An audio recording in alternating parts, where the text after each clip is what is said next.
Masih dalam rangkaian Lomba Puskesmas Berprestasi Provinsi Bali 2018, Tim Pembina dan Penilai Lomba Puskesmas Berprestasi Provinsi Bali melaksanakan penilaian terhadap unit pelayanan terpadu Puskesmas Abian Semal 1 Badung. Lomba Puskesmas Berprestasi Provinsi Bali 2018 diikuti oleh 9 puskesmas unggulan yang tersebar di 9 kabupaten kota di seluruh Bali.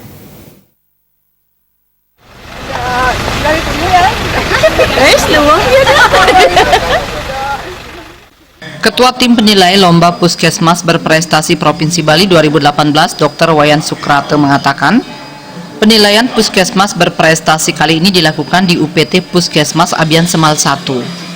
Kriteria penilaian adalah seluruh program dan kelengkapan dokumen. Semua kegiatan harus dicatat sesuai SOP yang menjadi poin penilaian. Tim Penilai Lomba Puskesmas Berprestasi Provinsi Bali 2018 berasal dari lintas program dan lintas sektoral.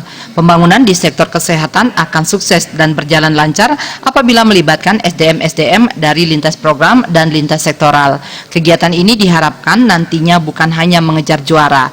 Hal yang terpenting adalah bagaimana fasilitas kesehatan tingkat pertama FKTP berlomba-lomba untuk meningkatkan pelayanan kepada masyarakat sehingga masyarakat mendapat pelayanan yang baik sesuai standar yang telah ditetapkan.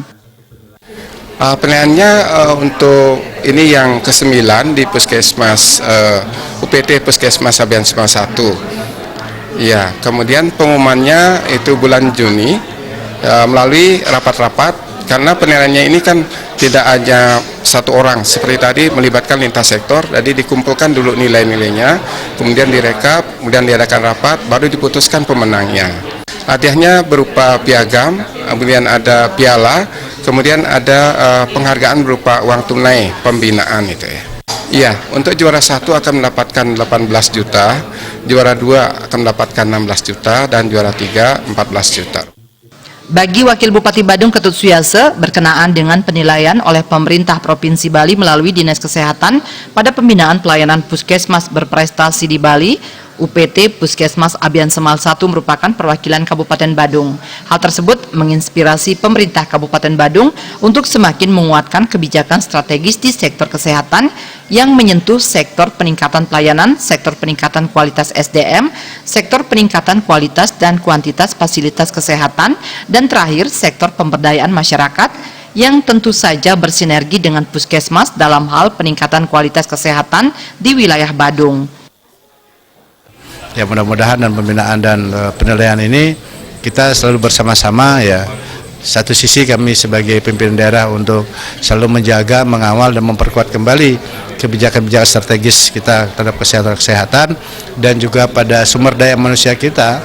Dia juga memperteguh kembali komitmennya untuk sadar-sadarnya untuk memberikan layanan publik di sektor kesehatan dengan yang prima juga. Jadi sesuai dengan standar, prosedur dan kriteria yang harus dimiliki sesuai peraturan di sektor kesehatan itu sendiri. Meningkatkan kualitas di sektor kesehatan dan memberikan pelayanan yang terbaik bagi masyarakat Badung, Pemkab Badung akan membuat berbagai terobosan di dunia kesehatan, diantaranya merencanakan pengoperasian puskesmas selama 24 jam penuh lengkap dengan fasilitas rawat inap. Kemudian puskesmas baru direncanakan akan dibangun di wilayah Kuta Utara dan Kuta Selatan dan rumah sakit di wilayah Kuta Selatan. Dananya telah dianggarkan dan pada tahun 2019 fasilitas fisiknya siap dibangun sehingga di tahun 2020 Badung mempunyai 2 rumah sakit unggulan. Gung Krisna, Bali TV.